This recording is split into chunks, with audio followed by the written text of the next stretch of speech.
அனைவருக்கும் வணக்கம். ஓம் தத்புருஷாய வித்மஹே வக்ரதுண்டாய தீமஹே தன்னோ தன் பிரஜோதயாத். மாதா பிதா குரு தெய்வம் இவர்களோட ஆசியுடனும் எம்பெருமான் கருப்பனும் தாய் காளியின் அனுகிரகத்தாலும் இந்த ஜோதிடத்தை எனக்கு கற்றுக்கொள்ள அனுமதித்த என் குலதெய்வம் ஐயனாருக்கும் பிரபஞ்சத்திற்கும் அதை எனக்கு கற்றுக் கொடுத்த குருமார்களின் பொற்பாதம் தொட்டு வணங்கி, முதலில் எனக்கு ஜோதிட ஆர்வத்தை தூண்டிய ஜாதக அலங்காரம் கீரனூர் நடராஜன் ஐயா அவர்களுக்கும் வணக்கத்தை செலுத்தி, அடிப்படை ஜோதிடத்தை இணைய வழியாக கற்றுக் கொடுத்த திருப்பூர் ஜி.கே. ஐயா அவர்களும் அவருடைய அட்மின் அஸ்ட்ரோ தங்கலட்சுமி அக்கா அவர்களையும் வணங்கி, தற்போது உயர்நிலை கற்றுக் கொடுத்துக் கொண்டிருக்கும் எங்களை போன்ற மாணவர்களுக்கெல்லாம் ஆதித்தனாக திகழும் சுபத்துவம் பாவத்துவம் சூட்சும உளவின் நாயகன் ஜோதிட கலையரசு ஐயா குருஜி அவர்களையும் வணங்கி, திருமண பொருத்தம் அப்படின்ற அமைப்பை பற்றி நாம் இன்னைக்கு பார்க்க போகிறோம். ஒரு பெண்ணின் ஜாதகத்திற்கோ ஒரு ஆணின் ஜாதகத்திற்கோ எந்த மாதிரி திருமண பொருத்தம் பார்க்கணும் அப்படின்ற அமைப்பை பற்றி. குறிப்பாக 10 பொருத்தம் நான் பார்ப்பதும் கிடையாது, 10 பொருத்தத்தில் பெரிய நம்பிக்கையும் கிடையாது, அதனால் எந்த ஒரு பிரயோஜனமும் கிடையாது. கிரக பொருத்தம், தசாபுத்தி, இதன் அடிப்படையில் திருமண பொருத்தம் பார்ப்பதே மிக உன்னதமாக இருக்கும். நம்ம பழைய சென்ற வீடியோவில் போட்ட மாதிரி லக்னத்துக்கு 2, 7, 8 கூடிய ராசியில் அவர்கள கணவனோ மனைவியோ அமைவார்கள், அல்லது அந்த 1, 2, 7, 8 கூடிய அந்த ராசி அதிபதிகளுடைய நட்சத்திரங்களில் தான் திருமணம் முடியும்னு சொல்லி பார்த்தோம். இப்போ பொதுவாக இன்னைக்கு லக்னத்தில் ராகு கேது இருக்கு, 7, 8 செவ்வாய் இருக்கு அப்படின்ற அமைப்பில் தான் இன்னைக்கு புறாமே எல்லாரும் பேரண்ட்ஸுக்குமே அந்த அமைப்பு தான். என் பிள்ளைக்கு லக்னத்தில் ராகு இருக்கு, ராகு கேது மாப்பிள்ள தான் வேணும், பொண்ணுக்கு 8 செவ்வாய் இருக்கு, செவ்வாய் இருக்க மாப்பிள்ள தான் வேணும் அப்படின்ற மாதிரி ஒரு கான்செப்ட் இன்னைக்கு போயிட்டுருக்கு. குறிப்பாக நாம் பார்க்கும்போது நம்மளோட லக்னத்துக்கு ஒரு இது இப்போ இன்னைக்கு போட்டிருக்கிறது உதாரண ஜாதகம் ஒரு பெண்ணுடைய ஜாதகம். இப்போ இந்த பெண்ணு பிறந்திருக்கிறது மிதுன லக்னம். இந்த லக்னத்துக்கு பையனோட லக்னாதிபதி நண்பராக இருக்கணும். அப்போ யார் நண்பராக வருவார்கள் அப்படின்னு பார்த்தோம்னா சுக்கிரன், சனி, புதன். புதன் லக்னாதிபதியே வர்றாரு. அப்போ சுக்கிரன், சனி லக்னங்களில் பிறக்கிற பையனோட ஜாதகம் இதற்கு பொருந்தி வரும். அதற்கு அடுத்தபடியாக பார்த்தோம்னா இது மீன ராசி. இப்போ ராசியும் ராசி அதிபதியும் நண்பர்களாக இருக்கலாம். அப்போ இதோட ராசி அதிபதி யாருன்னு கேட்டோம்னா மீன ராசியோட அதிபதி குரு. அதற்கு ஒரு நட்பு கிரகம்னு சொல்லக்கூடிய ஒரு சூரிய, சந்திர, செவ்வாய். அப்போ இந்த லக்னங்களில் இந்த ராசியில் உள்ள அமைப்புகள் வரும்போது அது நட்பு ராசியாக இருக்கும். குறிப்பாக 6, 8 வந்தாலும் கூட பர்டிகுலராக பெருசாக பிரச்சனைகள் வருவது இல்லை. அட்லீஸ்ட் நண்பர்களாக இல்லாட்டியும் சமம் என்ற அமைப்பிலையாவது இருக்கணும். அதற்கு அடுத்தபடியாக சுக்கிரன், பொண்ணோட சுக்கிரனும் பையனோட சுக்கிரனும் சஷ்டாஷ்டகமாக மறையக்கூடாது. அதாவது பெண்ணுடைய சுக்கிரனோட இதில் நாம் கணக்கெடுக்கும் போது அந்த சுக்கிரன் இருக்கிறதுலேருந்து எண்ணி வரும்போது 6ஆகவோ அல்லது 8ஆகவோ வரக்கூடாது. 12 வந்தால் கூட பையனோட சுக்கிரனுக்கு பொண்ணோட சுக்கிரன் 2ஆம் இடமா குடும்பஸ்தான அமைப்பாக வரும். அப்படின்ற போது பெரிய குழப்பங்கள் வராது. அதை ஒரு சாய்ஸில் நாம் எடுத்துக்கொள்ளலாம். அதற்கு அடுத்தபடியாக ஆணின் ஜாதகத்திலும் பெண்ணின் ஜாதகத்திலும் ஒரு சேர 8 கூடிய தசை, 6 கூடிய தசைகள் வருகிறதா அப்படின்றத நம்ம பார்க்கணும். அதற்கு அடுத்தபடியாக 5ஆம் பாவகம், பாவகாதி, புத்திர அமைப்புகள் எப்படி இருக்கின்றத பார்க்கணும். இப்போ இளம் வயதில் திருமணம் முடிக்கிறோம் என்னம்னா ராகு கேதுகளை ரொம்ப நுண்ணிப்பாக நாம் கவனிக்க வேண்டும். 1, 2, 7, 8 ராகு கேதுகள் இருந்தால் அவர்களுடைய தசை எத்தனை ஆண்டுக்குள் வருகிறது, அவர்கள் எந்த அமைப்பில் இருக்கிறாங்க, பெண்ணோட அமைப்பில் ராகு கேதுகள் எப்படி இருக்கு, பையனோட அமைப்பில் ராகு கேதுகள் எப்படி இருக்குன்றத நாம் முக்கியத்துவம் கொடுக்கணும். குறிப்பாக ஒரு குறிப்பிட்ட வயதிற்கு மேல் ராகு கேதுகள் பலம் இழந்தது என்று எடுத்துக்கொண்டாலும் அவர்களுடைய தசைகள் வரும்போது அவர்கள் கண்டிப்பாக அந்த தோஷத்தோட அமைப்பில் கண்டிப்பாக செய்வார்கள். குறிப்பாக பையனோட பக்கம் லக்னத்தில் ராகு, பொண்ணோட பக்கம் லக்னத்தில் கேது, ராகு அந்த மாதிரி அமைப்புகள் இருக்குன்னா கண்டிப்பாக திருமண அமைப்புகளை செய்யலாம். பர்டிகுலராக அவரோட தசைகள் வருகிறதா அப்படின்றத நம்ம பார்க்கணும். இப்போ ஒருத்தருக்கு ராகு கேதுகள் இருந்து ஒருத்தருக்கு ராகு கேது இல்லாமல் இருந்து ஒருத்தருக்கு ராகு தசையோ கேது தசையோ வரும்போது கண்டிப்பாக சிக்கல்களை கொடுக்கும். அப்போ அந்த ராகு கேதுகளுக்கு வீடு கொடுத்த அமைப்புகள் அவர்கள் எந்த அளவுக்கு சுபத்துவமாக இருக்கிறார்கள் அப்படின்ற அமைப்பில், ரெண்டாவது அவர் 8ஆம் இடத்தோட 8ஆம் அதிபதியோட தொடர்புகளில் இருக்காங்களான்றதையும் நாம் கண்டிப்பாக பார்க்கணும். இன்னைக்கு நாம் பார்க்கலாம்.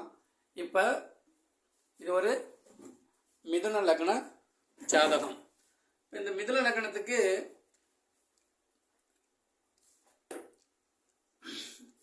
தனுசு லக்னமாக இருந்தாலும் கூட நாம எடுத்துக்கலாம். இவரோட லக்னத்துக்கு அவர் 7ஆம் இடமும் அவரோட லக்னத்துக்கு இவர் 7ஆம் இடமாக இருக்கிறார். கணவன் மனைவியை குறிக்கக்கூடிய அமைப்பு நல்ல அமைப்பாக இருந்தாலும் பகை இல்லாத சமம்ன்ற அமைப்பு தான் எடுத்துக்கொள்ளலாம். ஆனா இந்த மிதுன லக்னத்துக்கு விருச்சிக லக்னத்தை நாம் எந்த நிலையிலும் எடுத்துக்கொள்ள கூடாது. 6ஆம் அதிபதி 2வது புதனுக்கும் செவ்வாய்க்கும் ஆகாது அப்படின்ற அமைப்புல இந்த லக்னத்தை நாம் கண்டிப்பாக எடுத்துக்கொள்ளக்கூடாது. அதற்கு அடுத்தபடியாக இந்த மிதுன லக்னத்துக்கு 8ஆம் இடம் கும்பம், அது சனியோட ராசி. லக்னமும் பையனோட லக்னமும் 6, 8 அப்படின்ற அமைப்பாக வந்தாலும் இவர்கள் இருவரும் நண்பர்கள் அப்படின்ற அமைப்புல இதற்கு நம்ம பெருசாக முக்கியத்துவம் கொடுக்க வேண்டிய அவசியம் இல்லை. அந்த அதிபதிகள் எப்படி இருக்கிறார்கள் என்ற அமைப்பை மட்டும் நாம பார்த்துக்கிட்டா போதும். இப்போ இவரோட ராசி மிதுன ராசி, இது மீன ராசி. இந்த மீன ராசிக்கு 6ஆம் இடம்னு பார்த்தோம்னா சிம்மம். அப்ப சிம்மத்தை நாம எடுத்துக்கலாம். காரணம் என்னன்னா சூரியனும் குருவும் நண்பர்கள் அப்படின்ற அமைப்புல, ராசிநாதன் 2 பேரும் நண்பர்கள் அமைப்புல நாம் எடுத்துக்கொள்ளலாம். ஆனா இந்த மீன ராசிக்கு 8ஆம் இடமான துலா ராசியை நாம் எடுக்கவே கூடாது. அப்படி எடுத்தோம்னா கண்டிப்பாக பிரச்சனைகளை கொடுக்கும் என்பதில் எந்த ஒரு மாற்று கருத்தும் கிடையாது. அஷ்டமச்சனி, ஜென்மச்சனி, 7 சனிகள் வரும்போது அதோட எஃபெக்ட் கொஞ்சம் அதிகமாகவே காட்டும் அப்படின்ற அமைப்பையும் நம்ம பார்த்துக்கணும். இப்ப இந்த ராசிக்கு அவரோட ராசி 6, 8ஆக வரக்கூடாது, லக்கணத்துக்கு 6, 8ஆக வரக்கூடாது. அதற்கு அடுத்தபடியாக இந்த பொண்ணோட சுக்கிரனுக்கு பையனோட சுக்கிரன் வந்து 6, 8ஆக வரக்கூடாது. அப்ப 6, 8 அப்படின்னா மிதுனத்திலேயோ இது கன்னியிலேயோ அல்லது விருச்சிகத்திலேயோ பையனுக்கு சுக்கிரன் இருக்கக்கூடாது. இது ஒரு அமைப்பு. அதற்கு அடுத்தபடியாக குருவுக்கு 1, 2, 3, 4, 5, 6, 7, 8 அப்படின்ற அமைப்புல குரு அவருக்கு 7லயோ அல்ல மற்ற பாவங்களையோ 6, 8ல இருக்கக்கூடாது. அதற்கு அடுத்தபடியாக செவ்வாய், பொண்ணுடைய செவ்வாய்க்கு பையனோட செவ்வாய் 6, 8ஆக அமையக்கூடாது. அதற்கு அடுத்தபடியாக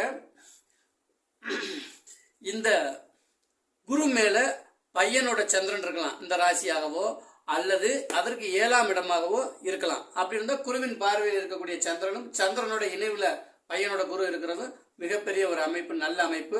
அதற்கு அடுத்தபடியாக ராகு கேதுக்களோட தசை எந்த வயசுல வருது? இப்ப இவருக்கு ராகு இருக்கு. இவர் பிறந்திருக்க ராசி வந்து மீன ராசி, உத்திரட்டாதி நட்சத்திரமா வச்சுக்கலாம். அப்படி உத்திரட்டாதி நட்சத்திரமா வச்சிருக்கும் போது அவருக்கு புதன் தசை முடிஞ்ச உடனே அடுத்து கண்டிப்பாக ஒரு திருமணம் பண்ணக்கூடிய அமைப்புல கேது தசை வரும். அப்ப இந்த பெண்ணுக்கு நம்ம முறையாக திருமண பொருத்தம் பார்க்கணும். பையனோட ராகு கேதுக்கு அமைப்புகள் எப்படி இருக்குன்றதை நம்ம கண்டிப்பாக முக்கியத்துவம் கொடுக்கணும். ஏன்னா திருமண அமைப்புல இருந்து அங்கே 7 ஆண்டு காலம் கேதுவின் தசா வருகிறது அப்படின்ற அமைப்புல ரொம்ப முக்கியமாக இந்த ஜாதக மாதிரி அமைப்புல இருக்கும்போது திருமண பொருத்தங்களை ரொம்ப கவனமாக பார்க்கணும். அதற்கு அடுத்தபடியாக ராகு கேதுகளுக்கு திரிகோணத்தில் சுக்கிரன் இருக்காரா அப்படின்னு பார்க்கும்போது கண்டிப்பாக கேதுக்கு திரிகோணத்துல சுக்கிரன் இருக்கிறார். அப்ப பிரிவினைக்குரிய தசைகள் வருதா அப்படின்னு பார்த்தோம்னா இங்கே 10, 7 கூடிய குரு. அப்ப கேது வந்து இரு ஆதிபத்தியங்களோட அமைப்பையும் 7ஆம் பாவகத்திலிருந்து நடத்துவார். அப்ப 10, அதாவது 6, 8 தான் பிரிவினையை கொடுக்கும் என்று நாம் கணக்கில் எடுத்துக்கொண்டாலும் லக்னாதிபதியின் தசையிலும் 10 குடியின் தசையிலும் தான் திருமண பிரிவுகள் அதிகமாக ஏற்பட்டிருக்கு இன்னைக்கு. அப்படின்ற அமைப்புல பையனோட அமைப்பை நாம ரொம்ப முக்கியத்துவம் கொடுத்து திருமண பொருத்தம் பார்க்கணும். சரிங்களா? அதற்கு அடுத்தபடியாக ஒரு பெண்ணின் ஜாதகத்தில் வலுப்பெற்ற ஒரு கிரகம் ஆணின் ஜாதகத்தில் வலுவிழக்க கூடாது. இப்ப குறிப்பாக இந்த பொண்ணுக்கு லக்னத்துல புதன் திக்பலமாகி வலுவான அமைப்புல இருக்காரு. அப்ப பையனோட ஜாதகத்துல வலு குறைஞ்சு இருக்கும் போது அது சார்ந்த காரக உறவுகள்ல திருமண பிரிவுகளை சண்டை சச்சரவுகளை கொடுக்கும். குறிப்பாக இந்த ஜாதகத்துல இப்ப செவ்வாய் ஆட்சியாக இருக்கிறார். அப்ப அந்த பையனோட ஜாதகத்துல செவ்வாய் வந்து முற்றிலும் வலுவிழந்து இருக்கும் போது தங்கள் அதிகாரம் செய்யக்கூடியதுக்குள்ள கண்டிப்பாக பிரச்சனைகளை கொடுத்து ஈகோ பிரச்சனை கொடுத்து திருமண பிரிவுகளை கொடுக்கும். எப்பொழுதும் ராகு கேதுகளோட திசை பர்டிகுலராக திருமணமாகி ஒரு 10-15 வருடங்களுக்குள் வருகிறதா அப்படின்றத ரொம்ப முக்கியத்துவமாக பார்க்கணும். 6-8 கூடிய திசைகள் ஒரு சேர வருகிறதா என்றதையும் நாம் பார்க்கணும். இப்போ இந்த ராசியில் 6-8 சில விதிவிலக்காக நான் சொன்னதை போல மீன ராசி, சிம்ம ராசி அப்படின்ற அமைப்பில் நாம் எடுத்துக்கொண்டாலும் அவர்களுக்கு தற்போது ஜென்மச்சனி, அஷ்டமசனி வருகின்றதா அப்படின்றதையும் நம்ம முக்கியத்துவம் பார்க்கணும். தற்போது இன்னைக்கு கோச்சாரத்தில் இங்கே 7.5 சனி ஆரம்பமாகி நடந்துகிட்டு இருக்கு மீனராசிக்கு. இங்கே சிம்மத்துக்கு கண்டசனி நடந்துகிட்டு இருக்கு. இன்னும் ஒரு 6 மாதம் ஒரு வருட காலங்களில் இங்கே ஜென்மச்சனியும் இங்கே அஷ்டமச்சனியும் வரும்போது அப்போது திருமண அமைப்புகளையும் குடும்ப பிரிவிலும் கண்டிப்பாக மன சஞ்சலங்களையும் கொடுக்காமல் போகாது. அது எத்தனை ஆண்டுக்குள் வருகிறது என்பதை பார்த்தும் நாம் திருமண பொருத்தங்களை முடிவு செய்யணும். ஜோதிடத்தில் எத்தனையோ அமைப்புகள் இருந்தாலும் திருமண பொருத்தங்கள் பார்க்கறதுல ரொம்பவே முக்கியத்துவம் கொடுக்கணும். குறிப்பாக ராகு கேதுகளோட தசைக்கு நாம் முன்னுரிமை கொடுக்கணும். 6-8 கூடிய தசைகளுக்கும் ரொம்ப முன்னுரிமை கொடுத்து நாம பார்க்கணும். சில ஜாதகங்கள் குறிப்பாக திருமண வாழ்க்கை, குடும்ப வாழ்க்கை பாதிக்கப்படுவதாகவே இருந்தாலும் சில திருமண பொருத்த அமைப்பில் ஓரளவுக்கு தோஷங்கள் குறைவாக உள்ள அமைப்பில் நம்ம மேட்ச் பண்ணும்போது அதை அப்படியே ஒரு அனுசரித்து அப்படின்னு போகக்கூடிய ஒரு அமைப்பில் கொடுத்தணும். மீண்டும் ஒரு பதிவில் நாளை பார்ப்போம். வாழ்க ஜோதிடம், வளர்க ஜோதிடர் ஒற்றுமை. நம்மளிடம் ஜோதிடம் பார்க்க விருப்பம் உள்ளவர்கள் 9500634634 என்ற எண்ணுக்கு வாட்ஸ்அப் செய்யுங்க. வாழ்க ஜோதிடம், வளர்க ஜோதிடர் ஒற்றுமை. எல்லோரும் நன்றாக இருப்பீர்கள்.